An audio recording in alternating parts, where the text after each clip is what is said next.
जय हिंद स्टूडेंट्स। तो आज आप अपना इंग्लिश का एग्ज़ाम देके आ चुके होंगे और बहुत अच्छा भी होगा आपका इंग्लिश का फर्स्ट बोर्ड। तो आज मैं आपके सामने लेके आया हूँ साइंस की 5 डे स्ट्रैटेजी। ये स्ट्रैटेजी ऐसी है, अगर आपने कुछ भी नहीं पढ़ा या आपने थोड़ा बहुत पढ़ा है तो आप इजीली 60 अबव मार्क्स 80 में से स्कोर कर सकते हैं। ठीक है, तो आज मैंने यहाँ पे डे 1 एंड डे 2 का प्लान आपके सामने शेयर कर रहा हूँ। ठीक है ना, आज मैं आपके सामने डे 1 एंड डे 2 का प्लान शेयर कर रहा हूँ। आज मुझे मालूम है कि आप थक के आएंगे ये वीडियो देखेंगे, तो मैं आपसे एक रिक्वेस्ट करूँगा आज के दिन आप सोना कम, बिकॉज मुझे मालूम आप थके होंगे, आपको रेस्ट की ज़रूरत होगी। लेकिन आज का दिन जो है 27 फरवरी, इसको डे 1 लेके चलना है। बच्चे आज रेस्ट पे चले जाएंगे, फिर वो सोचेंगे कल से नई शुरुआत करते हैं, बट ऐसा नहीं है क्योंकि साइंस का सिलेबस ज़्यादा है, तो आपको आज के दिन ही डे 1 मानना पड़ेगा। तो अगर हम बात करें डे 1 एंड डे 2 की, सबसे पहले इससे पहले अगर हम डे 1 एंड डे 2 से पहले बात करें, यहाँ पे 3 स्टेप लिखे हैं कि कैसे आपको इन टॉपिक्स को करना है। पहले नोट से पढ़ना है बेटा, देन कम्स आपका NCERT question and answers, and the third step is previous year questions आपको अप्लाई करने हैं। These 3 process are very important. Okay, अब देखो यहाँ पे मैंने डे 1 में 3 चैप्टर डाले हुए, our environment, heredity and human eye. यहाँ पे मैंने सेलेक्टिव टॉपिक्स डाले हुए हैं, मैंने हर एक टॉपिक को पढ़ने को नहीं बोला आपको जो मैंने यहाँ टॉपिक्स लिखे हुए व्हाइट बोर्ड पे, आपको वही टॉपिक्स को नोट से पढ़ने हैं, एनसीईआरटी क्वेश्चन लगाने एंड प्रीवियस ईयर क्वेश्चन लगाने हैं। सेलेक्टिव टॉपिक्स, बिकॉज होता है ना एग्जाम में हम लोगों को सेलेक्टिव टॉपिक्स पढ़ने ज़रूरी है, बिकॉज हम लोग हार्ड वर्क करते रहते हैं, हम लोग वही पढ़ते रहते हैं बार बार, हर पूरा पढ़ने की कोशिश करते हैं। सेलेक्टिव पढ़ेंगे जो एग्जाम में बार बार आ रहा है और यहीं से क्वेश्चन बनेंगे, इसका मैं आपको श्योरिटी देता हूँ। आवर एनवायरनमेंट में से ecosystem, 10% law, food chain, trophic level, magnification, ozone depletion, ये टॉपिक पढ़ने बहुत ज़रूरी है। ये चैप्टर 5 मार्क्स का आ रहा है। Then comes heredity, acquired trait, inherited trait, ये पढ़ना है। मोनोहाइब्रिड, डायहाइब्रिड, सेक्स डिटर्मिनेशन, ये टॉपिक्स पढ़ने हैं आपको। ठीक है ना, ये चैप्टर आपका आ रहा है 5 मार्क्स का। Then comes ह्यूमन आई, ह्यूमन आई आपका 3 मार्क्स का आ रहा है बेटा। तो डिफेक्ट्स पढ़ने हैं आपको, जैसे कि हाइपरमेट्रोपिया, मायोपिया, जिसमें क्या होता है बच्चे को दूर का नहीं दिख रहा, किसी को पास का नहीं दिख रहा, हम पेपर में बैठ के हैं, हमको कुछ नहीं दिखता बेटा। ठीक है, ह्यूमन आई स्ट्रक्चर बनाना आना चाहिए, उसके फंक्शंस पता होने चाहिए आपको।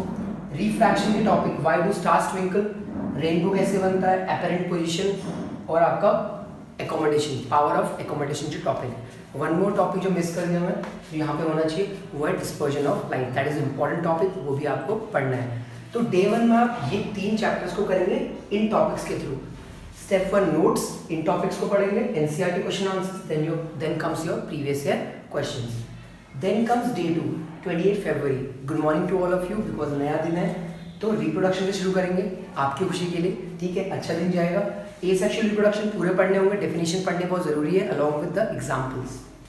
फ्लावर का डायग्राम एंड फ्लावर का जो पॉलिनेशन एंड क्रॉस पॉलिनेशन होता है, male female and health, reproductive health is the most important question. ठीक है, ये भी पढ़ना जरूरी है, ये आ रहा है 6 मार्क्स का। Then comes light chapter, numericals, power, refractive index and the uses. लेकिन न्यूमेरिकल्स कौन से करने हैं? सिर्फ 2। एक कौन से करने हैं आपको? कनकेव मिरर के, and the second one is convex lens. इसके अलावा कोई भी और न्यूमेरिकल मत करना, अगर टाइम है तो कर लीजिएगा।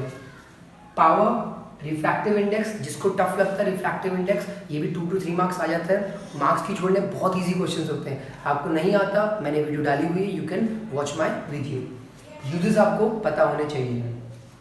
फिर आता है थर्ड चैप्टर, इस आज के दिन का थर्ड चैप्टर आता है हमारे डे 2 का, Ohm's law, resistance, Joule's law of heating. This topic is being repeated every time by CBSE, तो इसको पढ़ना बहुत जरूरी है। Parallel and series correction, numericals करने आने चाहिए आपको, एंड द एनर्जी टॉपिक। अब जो ये रेजिस्टेंस वाला टॉपिक है बेटा, यहाँ पे क्वेश्चन घूम के आता है। यहाँ पे आपको आएगा कि resistance depends upon which factors, these factors, तो इनके ऊपर ये क्वेश्चन बन सकता है। तो these topics you have to do with in 2 days। तो एक आज के दिन ये करेंगे, कल के दिन ये करेंगे। मान लो किसी का ये पूरा हो जाता है तो वो अपने हिसाब से एक चैप्टर और ऐड कर सकते हैं। मान लो इस दिन कुछ हो गया, मान लो आपका डे 1 में इतना हो गया, आप डे 2 से एक चैप्टर यहाँ डाल सकते हो, और अगर डे 2 में आपका टाइम बचा हुआ है तो आप एक चैप्टर अपने आप से इसमें ऐड ऑन कर सकते हो। अब यहाँ पे मैंने लिखा हुआ इंपॉर्टेंट डायग्राम्स, यहाँ पे टोटल 15 डायग्राम्स है, बहुत इंपॉर्टेंट है, जो कि एग्जाम पॉइंट ऑफ व्यू से, आपके डायग्राम आते हैं 3 to 5 मार्क्स के, जो कि बहुत इंपॉर्टेंट है, बच्चे छोड़ देते हैं इनको।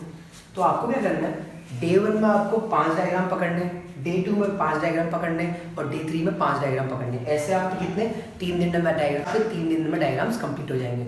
मैं 5 से क्यों बोल रहा हूँ? बिकॉज बेटा आपको डायग्राम सिर्फ बनाने नहीं आना चाहिए। फॉर एग्जाम्पल ह्यूमन आर्ट आपको बनाना आना चाहिए, अलॉन्ग विद दैट आपको पता होना चाहिए इसको जो आपने लेबलिंग करी है उनके फंक्शंस क्या क्या होते हैं। फॉर एग्जाम्पल एओर्टा का फंक्शन क्या है, पल्मोनरी आर्टरीज क्या करती हैं, सेप्टम का क्या रोल प्ले होता है, तो ये सब आपको पता होना चाहिए, इसलिए आपको 5 के हिसाब से बांटना है, ठीक है।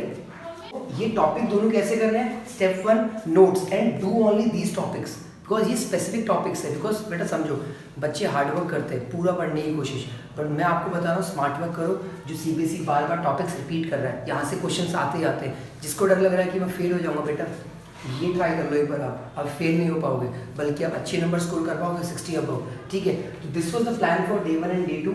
अगर आपको ये वीडियो पसंद आए please like and comment, and if you want me to make the day 3, day 4 and day 5 please comment down below. Thank you so much. जय हिंद।